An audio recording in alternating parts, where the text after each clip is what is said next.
Energy টিউটোরিয়ালে ফের একবার সকলকে স্বাগত। আগের দিন আমরা মাধ্যমিক 2024-এর ভৌত বিজ্ঞান এবং পরিবেশ পরিচয় বিষয়ের বেশ কিছু গুরুত্বপূর্ণ প্রশ্ন এবং বেশ কিছু চ্যাপ্টারের গুরুত্বপূর্ণ প্রশ্ন নিয়ে আলোচনা করেছিলাম, যেগুলো এবছরে পরীক্ষায় আসার মতো। কিছু চ্যাপ্টার বাকি ছিল, যে চ্যাপ্টারগুলোর প্রশ্নগুলো নিয়ে গুরুত্বপূর্ণ প্রশ্নগুলো অবশ্যই নিয়ে আলোচনা করব। তবে ভিডিও শুরুর আগে একটা কথা আবার বলে দিই, যে কখনোই কিন্তু ভৌত বিজ্ঞান এবং অঙ্ক বিষয়ের সাজেশন ভিত্তিক পড়ে কিন্তু যেও না, বা এটা সাজেশন নয়। এটা হচ্ছে কিছু ইম্পর্টেন্ট প্রশ্ন, কিছু গুরুত্বপূর্ণ প্রশ্ন যেগুলো আসতে পারে পরীক্ষা বা আসার সম্ভাবনা প্রবল। কখনোই কিন্তু ভাববে না যে এইগুলোই পড়ে যাব এবং এগুলোই আসবে, সেরাম কিন্তু কখনোই নয়। ধন্যবাদ। চলো আমরা ভিডিওটা শুরু করি। প্রথমে রাসায়নিক গণনা যে চ্যাপ্টারটা, এটা বাদ ছিল আগের দিন। রাসায়নিক গণনা অধ্যায়ের এরম একটা প্রশ্ন, এটা টেক্সট বইতেও পাবে, কিছু কিছু আবার সহায়িকা আছে তাতেও পাবে, যে আর্দ্র বাতাস অপেক্ষা শুষ্ক বাতাস ভারী হয় কেন? আর্দ্র বাতাস অপেক্ষা শুষ্ক বাতাস ভারী হয় কেন? এটা কিন্তু এবছরের জন্য খুবই গুরুত্বপূর্ণ প্রশ্ন। এরপরে রাসায়নিক গণনা যেটা করবে, যদি চুনা পাথরের বিশুদ্ধতা, একটা অঙ্ক, 95% হয়, তবে ওই চুনা পাথরের 200 গ্রামকে উত্তপ্ত করে সম্পূর্ণ বিয়োজিত করলে কত গ্রাম CO2 অর্থাৎ কার্বন ডাইঅক্সাইড পাওয়া যাবে? ওই যে ধরে নাও উত্তাপের কারণে চুনা পাথরে উপস্থিত অশুদ্ধিগুলো CO2 উৎপন্ন করে না। এই ধরনের অঙ্কগুলোর ক্ষেত্রে যেটা আমাদের ব্যাপার থাকে, যে কিছু কিছু অঙ্কে সাপ্লাই দেওয়া থাকে পারমাণবিক গুরুত্বগুলো, যেমন ক্যালসিয়াম 40, কার্বন 12, অক্সিজেন 16, আবার কিছু কিছু অঙ্কে দেওয়া থাকে না। সুতরাং সেই হিসেবে অঙ্কটা এখানে আমি যে বইটা থেকে দেখাচ্ছি এখানে সলভ করা আছে, আমি ভালোভাবে ধরলাম দেখে নেওয়ার জন্যে। এই অঙ্কটা এবছরের জন্য মাধ্যমিক পরীক্ষার জন্য খুবই গুরুত্বপূর্ণ। অঙ্ক প্রশ্নটা এবং উত্তরটা আমি আর একবার কভার করছি। এটা কিন্তু এবছরের জন্য খুবই গুরুত্বপূর্ণ। নেক্সট আমরা যেটা করব, এই ধরনের একটা গাণিতিক প্রশ্ন আসতে পারে এবারে। ফেরাস সালফাইডের সঙ্গে লঘু সালফিউরিক অ্যাসিডের বিক্রিয়ায় 1.7 গ্রাম হাইড্রোজেন সালফাইড গ্যাস পেতে কত গ্রাম ফেরাস সালফাইড প্রয়োজন হবে? যেটা বলছিলাম, এই টাইপের অঙ্কটায় দেখো Fe56, S32, H1 প্রত্যেকের পারমাণবিক গুরুত্বগুলো দেওয়া আছে, পারমাণবিক ওজনগুলো দেওয়া আছে। এইখানে দেখো বিক্রিয়ার সমিত সমীকরণ বলে অঙ্কটা প্রথম শুরু হয়েছে। এই রাসায়নিক গণনা অধ্যায়ের অঙ্কগুলো করতে গেলে এরম বেশ কিছু সমীকরণ, এটা হাইড্রোজেন সালফাইড গ্যাস প্রস্তুতির যে রাসায়নিক সমীকরণ তোমরা টেক্সট বইতে পড়েছো, সেই সমীকরণটাই কিন্তু এখানে লেগেছে। এই অঙ্কটাও কিন্তু এবছরের মাধ্যমিক পরীক্ষার্থীদের জন্য প্রচণ্ড গুরুত্বপূর্ণ। অঙ্কটা তোমরা দেখে রাখবে। আর একটা টাইপের অঙ্ক, এটা মাধ্যমিকে এক বছর এসেছিল। বাণিজ্যিক জিঙ্কে 35% অশুদ্ধি আছে, এরূপ 50 গ্রাম জিঙ্কের সাথে অতিরিক্ত পরিমাণ লঘু সালফিউরিক অ্যাসিডের বিক্রিয়া ঘটালে কি পরিমাণ হাইড্রোজেন উৎপন্ন হবে? জিঙ্ক আর হাইড্রোজেনের পারমাণবিক ওজনটা দেওয়া আছে।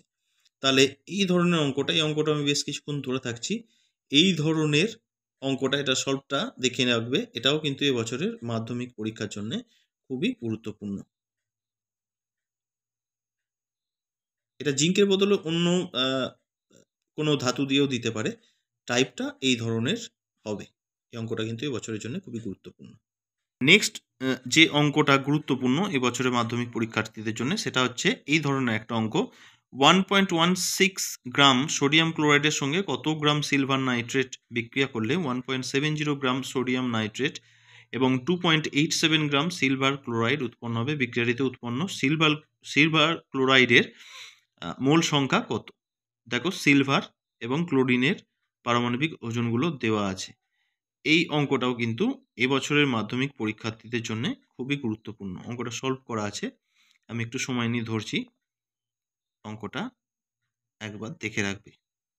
নেক্সট যে অঙ্কটা গুরুত্বপূর্ণ সেটা হচ্ছে এই রকম টাইপের একটা অঙ্ক আসতে পারে। এসটিপিতে 22.4 লিটার H2S প্রস্তুত করতে কত গ্রাম ফেরাস সালফাইড প্রয়োজন? এসটিপিতে 22.4 লিটার H2S প্রস্তুত করতে কত গ্রাম ফেরাস সালফাইড প্রয়োজন? এই অঙ্কটাও কিন্তু হাইড্রোজেন সালফাইড গ্যাস প্রস্তুতির যে প্রয়োজনীয় রাসায়নিক বিক্রিয়াটা, সেই বিক্রিয়াটার সাহায্যেই হবে। এই অঙ্কটাও কিন্তু এবছরের মাধ্যমিক পরীক্ষার্থীদের জন্য প্রচণ্ড গুরুত্বপূর্ণ অঙ্ক। এই অঙ্কটাও একবার দেখে রাখবে। এরপর আমরা চলে যাব প্রচণ্ড গুরুত্বপূর্ণ একটা চ্যাপ্টার, চলতড়িৎ, যেখান থেকে 12টা নাম্বার আসে, MCQ এবং সত্য মিথ্যা বা VSA টাইপ সব মিলিয়ে 12খানা নাম্বার এই চ্যাপ্টার থেকে আসে। এই চ্যাপ্টারে যেটা এই বছরের মাধ্যমিক পরীক্ষার্থীদের জন্য গুরুত্বপূর্ণ যে সমস্ত প্রশ্নগুলো, সেগুলো হচ্ছে ফার্স্ট হচ্ছে আধানের মাত্রা, আইটি। আধান মানে হচ্ছে Q, Q is equal to IT বা is equal to Q by T. সেখান থেকে আধানের মাত্রা এবং 1 কুলম্ব আর ইএসইউ এর মধ্যে যে সম্পর্ক 1 কুলম্ব সমান হচ্ছে 3 × 10⁹ ইএসইউ। এরপর যেটা গুরুত্বপূর্ণ সেটা হচ্ছে তড়িৎ বিভবের মাত্রা, অর্থাৎ ভোল্টেজের যে মাত্রাটা, তড়িৎ বিভব তার মাত্রাটা বা পোটেনশিয়ালের যে মাত্রা, সেইটা কার্যের মাত্রা বা আধানের মাত্রা করে ক্যালকুলেশন করা আছে। অর্থাৎ ভি ইজ ইকুয়াল টু আমরা জানি ডাব্লিউ বাই কিউ বা W is equal to V Q, একটা রিলেশন জানি, সেখান থেকে করেছে ভি এর মাত্রাটা। এইটা একটুখানি প্র্যাকটিস করে রাখতে হবে।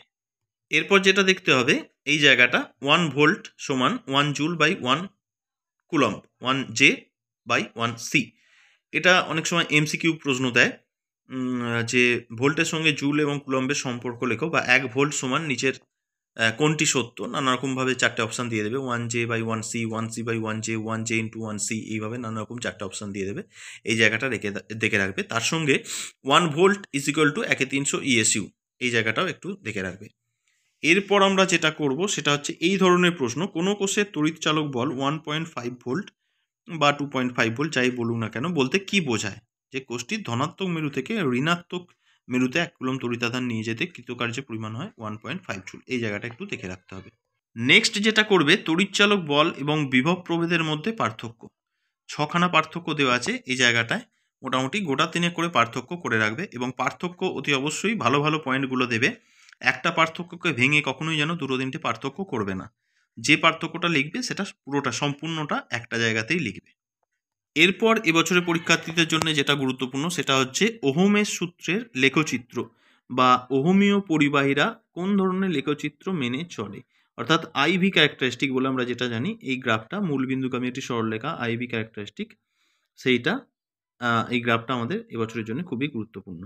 এরপর আমরা যেটা করব সেটা হচ্ছে সেটি কোষের তড়িৎচালক বল, অর্থাৎ তড়িৎচালক বলের যে সংজ্ঞা, সেইটা কিন্তু একটু দেখে রাখতে হবে। যে তড়িৎচালক বলের সংজ্ঞা বা ইএমএফ এর যে সংজ্ঞা লেখা আছে, দেখো বর্তনীতে তড়িৎ কোষের অভ্যন্তরে ঋণাত্মক তড়িৎদ্বার থেকে ধনাত্মক তড়িৎদ্বারে একক ধনাত্মক আধানকে তড়িৎ ভিন্ন অন্য সংস্থা দ্বারা নিয়ে যেতে যে পরিমাণ কার্য করতে হয়, তড়িৎচালক বলের সংজ্ঞাটা একটু দেখে রাখতে হবে। নেক্সট আমরা যেটা করব, রোধাঙ্ক বা আপেক্ষিক রোধ, দুটো একই জিনিস। রোধাঙ্ক আর is equal to rho L by A, এই রোটাকেই বলা হচ্ছে রোধাঙ্ক। এই রোধাঙ্ক বা আপেক্ষিক রোধ, রোধাঙ্কের একক সিজিএস এবং এসআই পদ্ধতিতে, তার সাথে সাথে রোধাঙ্কের অনন্যকে বলা হয় পরিবাহিতাঙ্ক, যেটাকে সিগমা অক্ষর দিয়ে প্রকাশ করা হয়েছে, সিগমা ইজ ইকুয়াল টু 1/ρ। এই জায়গাটা একটু দেখে রাখতে হবে। নেক্সট আমাদের যেটা ইম্পর্টেন্ট সেটা হচ্ছে এই ধরনের অঙ্ক, একই উপাদানের সমান দৈর্ঘ্য বিশিষ্ট দুটি তার আছে যাদের একটির ব্যাসার্ধ অন্যটির ব্যাসার্ধের দ্বিগুণ।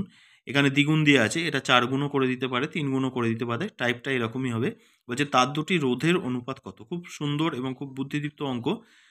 এই অঙ্কটা টাইপটা একটু দেখে রাখতে হবে। একই উপাদানের সমান দৈর্ঘ্য বিশিষ্ট দুটি তার যাদের একটির ব্যাসার্ধ অন্যটির ব্যাসার্ধের দ্বিগুণ, এটা দ্বিগুণ, 3 গুণ, 4 গুণ এইভাবে দেয়। এই অঙ্কটা একটুখানি দেখে রাখতে হবে। এরপর আমাদের যেটা করতে হবে, এই টাইপের অঙ্ক, দুটি তারকুণ্ডলী রোধ 3 ওহম 6 ওহম, এটা 3-6 বদলে 2-4 দিতে পারে, 6-8 দিতে পারে। এদেরকে শ্রেণী সমবায় এবং সমান্তরাল সমবায়কে যুক্ত করলে প্রতি ক্ষেত্রে তুল্য রোধ কত হবে। এবং এখানে আরেকটা প্রশ্ন অ্যাড করে দিতে পারে যে তার দুটিকে কোন সমবায়ে যুক্ত করলে তুল্য রোধ প্রথমটি ক্ষেত্রে বা একটির ক্ষেত্রে প্রত্যেকটি রোধের থেকে বেশি হবে, আর আবার কোন ক্ষেত্রে কিভাবে যুক্ত করলে তার দুটি তুল্য রোধ সবচেয়ে ক্ষুদ্র রোধটার থেকেও কম হবে।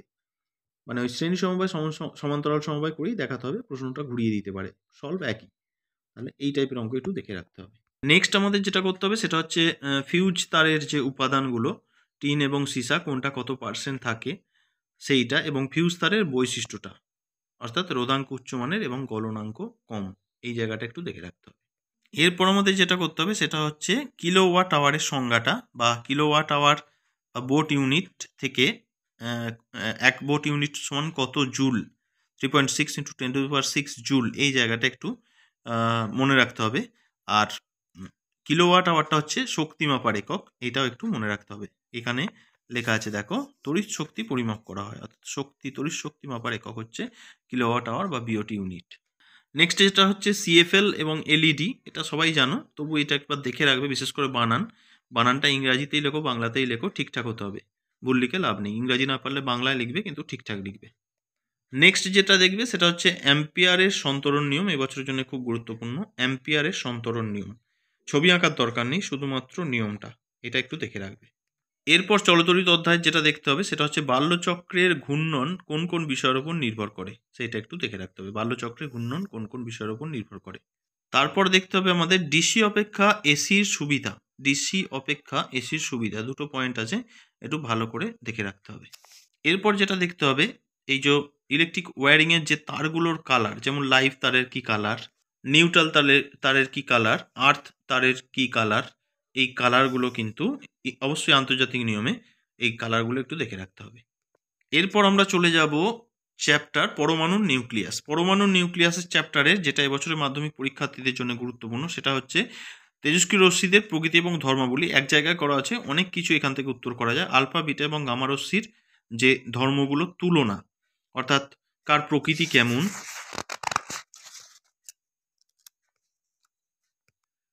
কার আধান কেমন, কার ভর কেমন, আর লাস্ট দুটো আমি টিক মেরে রেখেছি, ভেদন ক্ষমতা এবং গ্যাসকে আয়নিত করার ক্ষমতা, এই দুটো সবচেয়ে ভালো করে দেখে রাখতে হবে। এরপর যেটা দেখতে হবে তেজস্ক্রিয় মৌলসমূহ, এখানে দেখো রেডনের নাম আছে, এটা একটা প্রশ্ন পড়ে যে নিষ্ক্রিয় গ্যাসগুলির মধ্যে কোনটি তেজস্ক্রিয়, রেডন, শর্ট কোশ্চেন পড়ে। আর একটা এখানে দাগ দিয়ে আছে যে কার্বনের তেজস্ক্রিয় আইসোটোপ 6C14, যেটা দিয়ে জীবাশ্মর বয়স জানা যায়, এই জায়গাটা একটু দেখে রাখ। এরপর আমাদের যে জায়গাটা দেখতে হবে সেটা হচ্ছে ভর ত্রুটি বা ভর বিচ্যুতি। এখানে ভর ত্রুটি বা ভর বিচ্যুতি কাকে বলে এবং তার যে ম্যাথামেটিক্যাল ব্যাপারটা, delta M is equal to Z MP plus A minus Z MN, এখানে জেড কি, এ কি, এমএন এমপি কি বা ক্যাপিটাল এম কি, এগুলো একটু দেখে রাখতে হবে। এই চ্যাপ্টারের পরমাণু নিউক্লিয়াস চ্যাপ্টারের লাস্ট যেটা দেখে রাখতে হবে সেটা হচ্ছে নিউক্লিয় সংযোজনের ফল, এবছরের জন্য খুব গুরুত্বপূর্ণ, নিউক্লিয় সংযোজনের ফল। এরপর আমরা যাব পদার্থের ভৌত এবং রাসায়নিক ধর্মসমূহ, এর মধ্যে অনেক কটা চ্যাপ্টারকে ইনক্লুড করা আছে, যেটার মধ্যে প্রথম হলো পর্যায় সারণী। পর্যায় সারণী প্রথম যেটা করতে হবে সেটা হচ্ছে আধুনিক পর্যায় সারণী, যে বিবৃতিটা, আধুনিক পর্যায় সারণীর বিবৃতি। এরপর আমাদের যেটা করতে হবে সেটা হচ্ছে পর্যায় সারণীতে হাইড্রোজেনের অবস্থান, বা মেন্ডেলিভ হাইড্রোজেনকে দুষ্ট মৌল নামে কেন অভিহিত করেছিলেন, এই জায়গাটা একটু দেখে রাখতে হবে। এরপর আমাদের যেটা করতে হবে যে পর্যায় সারণীর পর্যায় বরাবর বা শ্রেণী বরাবর গেলে বিভিন্ন ধর্মের যে চেঞ্জ হয়, তার মধ্যে এই জায়গাটা এবছর খুব ইম্পর্টেন্ট, আয়নীভবন বিভব বা আয়নাইজেশন এনার্জি, এই জায়গাটা আমাদের একটু দেখে রাখতে হবে, নাম দিয়ে দেবে। যেমন এখানে দেখো একটা উদাহরণ দেওয়া আছে, lithium, sodium, potassium, rubidium, caesium, এদের মধ্যে কিভাবে আয়নীভবন শক্তি বা আয়নাইজেশন পোটেনশিয়ালটা কেমন কি চেঞ্জ হয় শ্রেণী বরাবর বা পর্যায় বরাবর, সেই রকম প্রশ্ন দিয়ে দিতে পারে, এইটা একটুখানি আমাদের দেখে রাখতে হবে এবছরের জন্য। এরপর আমরা আয়নীয় ও সমযোজী বন্ধন চ্যাপ্টারটায় যাব। আয়নীয় সমযোজী বন্ধনের চ্যাপ্টারের গুরুত্বপূর্ণ প্রশ্ন হচ্ছে কোসেলের নামটা, বিজ্ঞানী কোসেল আয়নীয় বন্ধন বা তড়িৎযোজী বন্ধনের প্রথম যে কল্পনা করেন, এই জায়গাটুকু একটুখানি রিডিং দিয়ে রাখবে। আমাদের যেটা গুরুত্বপূর্ণ সেটা হচ্ছে লিথিয়াম হাইড্রাইটের গঠনটা, সেটা আমাদের একটু দেখে রাখতে হবে। লিথিয়াম হাইড্রাইটের গঠন LiH একদম ছবি সমেত, এই জায়গায় যে ছবিটা আছে ছবি সমেত কিন্তু এটা দেখে রাখতে হবে। নেক্সট যেটা গুরুত্বপূর্ণ সেটা হচ্ছে আণবিক ভরের বদলে সংকেত ভরটি কাদের ক্ষেত্রে প্রযোজ্য, সমস্ত তড়িৎযোজী বা আয়নীয় যৌগগুলোর ক্ষেত্রে প্রযোজ্য, কেন কি কারণে সেটা এখানটায় ব্যাখ্যা করা আছে, এইটা একটু আমাদের দেখে রাখতে হবে। এরপর যেটা দেখার সেটা হচ্ছে লুইস ডট গঠন, যেমন HCl অণুর গঠন, জলের গঠন, জল অণুর গঠন, অ্যামোনিয়া অণুর গঠন, ছবিগুলো দেওয়া আছে, যে কোনো একটা আদর্শ টেক্সট বই নিলেই তোমরা দেখতে পেয়ে যাবে। তারপরে একটা প্রশ্ন পড়ে সমযোজী ত্রিবন্ধনযুক্ত একটি মৌলিক গ্যাসের নাম করো, বা সমযোজী ত্রিবন্ধন আছে এমন একটি মৌলের গঠন বিন্যাস দেখাও, লুইস ডট গঠন দেখাও, তখন কিন্তু এই নাইট্রোজেনটা, এটা কিন্তু প্রশ্নটা আসতে পারে, এটা একটু দেখে রাখতে হবে। তারপর যেটা গুরুত্বপূর্ণ সেটা হচ্ছে তড়িৎযোজী যৌগ এবং সমযোজী যৌগের মধ্যে তুলনা, গোটা 2 বা 3 পড়ে রাখতে হবে। এরপর তড়িৎ বিশ্লেষণ যে অধ্যায়টা আছে, তড়িৎ বিশ্লেষণ অধ্যায়ের এই জায়গাটা, তড়িৎ বিশ্লেষণ প্রক্রিয়ায় যে ধাতুর উপর প্রলেপ দিতে হবে তাকে ক্যাথোডে এবং যে ধাতুর প্রলেপ দিতে হবে তাকে অ্যানোড হিসেবে ব্যবহার করা হয়, আর যে ধাতুর প্রলেপ দিতে হবে তার দ্রাব্য লবণকে তড়িৎ বিশ্লেষ্য হিসেবে ব্যবহার করা হয়, এই জায়গাটা একটুখানি স্মৃতিতে রেখে দিতে হবে। নেক্সট ওই অধ্যায়েরই এই দুটো জায়গায় কোনো পদার্থে সোনার প্রলেপ দিতে হলে কাকে তড়িৎ বিশ্লেষ্য হিসেবে ব্যবহার করতে হয়, পটাশিয়াম অরোসায়ানাইড লবণকে সংকেত সমেত, এবং রূপার প্রলেপ দিতে হলে পটাশিয়াম আর্জেন্টোসায়ানাইড, তার জলীয় দ্রবণ নিতে হয়, সেটারও সংকেতটা, এই দুটো সংকেত এবং নাম একটু মনে রাখতে হবে। এরপর যেটা করতে হবে, ওই চ্যাপ্টারেই আছে ধাতু নিষ্কাশন বলে ছোট্ট একটুখানি আছে, সেখানে ক্রায়োলাইটের যে সংকেতটা, ক্রায়োলাইটের সংকেত অ্যালুমিনিয়াম ফ্লুরাইড তার সঙ্গে সোডিয়াম ফ্লুরাইড AlF3,3NaF এবং 20% ফ্লুরোস্পার তার সঙ্গে মেশানো হয়, এটা একটু মনে রাখতে হবে ক্রায়োলাইট।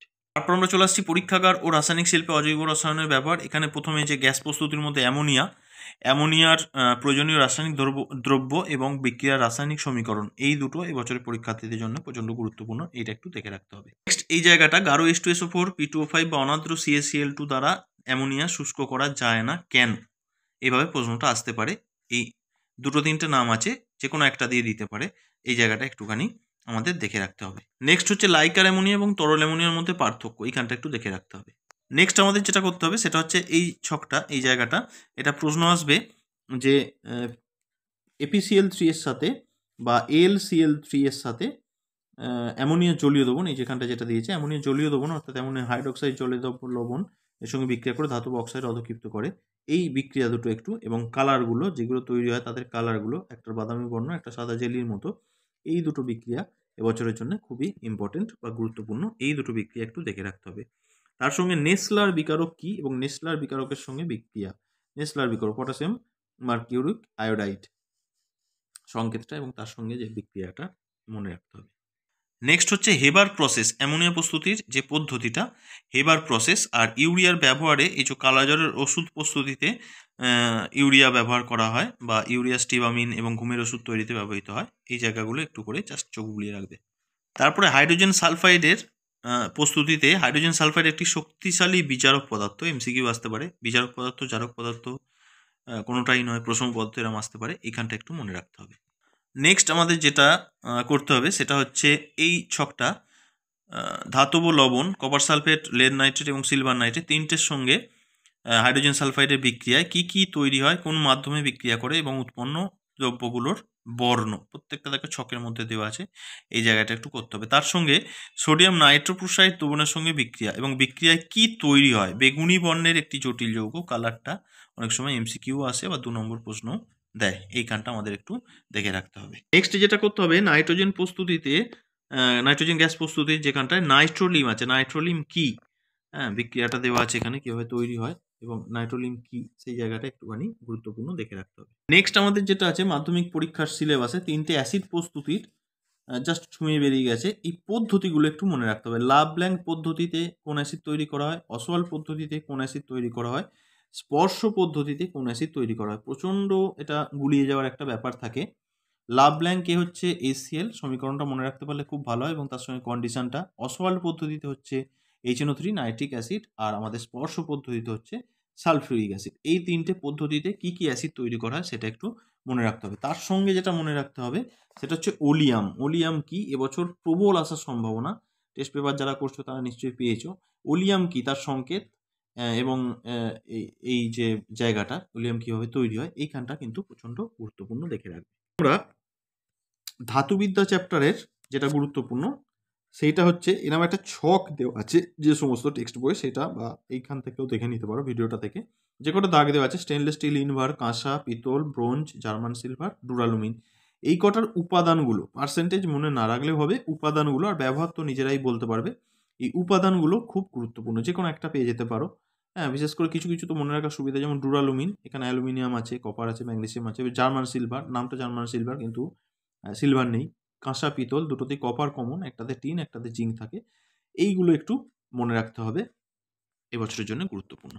নেক্সট হচ্ছে পাশেই আর একটা ছক আছে, বিভিন্ন ধাতুর আকরিকের নাম ও সংকেত। সংকেত মনে না রাখলেও হবে, আকরিকগুলো একটু মনে রাখতে হবে। যেমন আয়রনের দেখো রেড হেমাটাইট, ম্যাগনেটাইট অর্থাৎ শেষে সব আইটাইট আছে, কপারের ম্যালাকাইট, অ্যাজুরাইট এরকম আছে, জিঙ্কের যেমন হচ্ছে ক্যালামাইন, জিঙ্কাইট, এই দু একটা আকরিকের নাম একটু মনে রাখতে হবে। আকরিকগুলোর নাম দিয়ে প্রশ্ন দিয়ে দেয় অনেক সময় এমসিকিউতে, তাতে সুবিধা হবে। নেক্সট যেটা গুরুত্বপূর্ণ সেটা হচ্ছে এই একটা প্রশ্ন, আকরিক মাত্রেই খনিজ কিন্তু সব খনিজ আকরিক নয়, এটা ছোট্ট করে দিয়ে দিতে পারে 2 নাম্বার, এই খানটা একটু দেখে রাখতে হবে। এরপর হচ্ছে এই খানটা, এটাও টেস্ট পেপারে পেজে পেয়ে থাকবে প্র্যাকটিস করে থাকলে, সোডিয়াম, ক্যালসিয়াম, ম্যাগনেসিয়াম, অ্যালুমিনিয়াম প্রভৃতি ধাতুগুলির প্রবল সক্রিয় হওয়ায় অক্সিজেনের প্রতি এদের আসক্তি প্রবল হওয়ার জন্য এই ধাতুগুলিকে কোন পদ্ধতিতে নিষ্কাশন করা হয়? কার্বন বিজারণ পদ্ধতিতে নিষ্কাশন করা যায় না। তাহলে নিষ্কাশন করা হয় কোন পদ্ধতিতে? নিষ্কাশন করা হয় তড়িৎ বিশ্লেষণ পদ্ধতিতে, যেটা এখানে আছে। তড়িৎ বিশ্লেষণ পদ্ধতিতে এই সমস্ত ধাতুগুলিকে কার্বন উৎজারণ পদ্ধতিতে যায় না, কিন্তু তড়িৎ বিশ্লেষণ পদ্ধতিতে নিষ্কাশন করা যায়। এরপর আমাদের যেটা করতে হবে, এই জায়গাটা যে একটা তামার তৈরি পাত্র বা তামার তৈরি কোনো ধাতব কিছু মূর্তি রেখে দিলে তার উপর সবুজ ছোপ পড়ে কেন, সেই জায়গাটা আমাদের জানতে হবে। বেসিক কপার কার্বনেটের বায়ুর জলীয় বাষ্পের সঙ্গে বিক্রিয়া করে একটা আস্তরণ পড়ে যায়, সংকেতটা দেওয়া আছে দেখো, CuCO3, দিয়ে CuOH হোল টয়েস, এই সংকেতটা এবং নামটা বেসিক কপার কার্বনেট, এই জায়গাটা একটু দেখে রাখতে হবে। নেক্সট আমরা চলে আসছি শেষ অধ্যায়, জৈব রসায়ন, জৈব যৌগ নিয়ে যেখানে আলোচনা আছে। বিজ্ঞানী ভোলহার নামটা মনে রাখতে হবে। সর্বপ্রথম পরীক্ষাগারে তৈরি জৈব যৌগ ইউরিয়া আর আমাদের অ্যামোনিয়াম সায়ানেট একই সংকেত, সমবায়ব, সেটা একটু মনে রাখতে হবে। তারপরে যেটা করব, জৈব যৌগ এবং অজৈব যৌগের পার্থক্য, এখানে দেখো 7টা আছে, গোটা 4 মনে রাখতে হবে।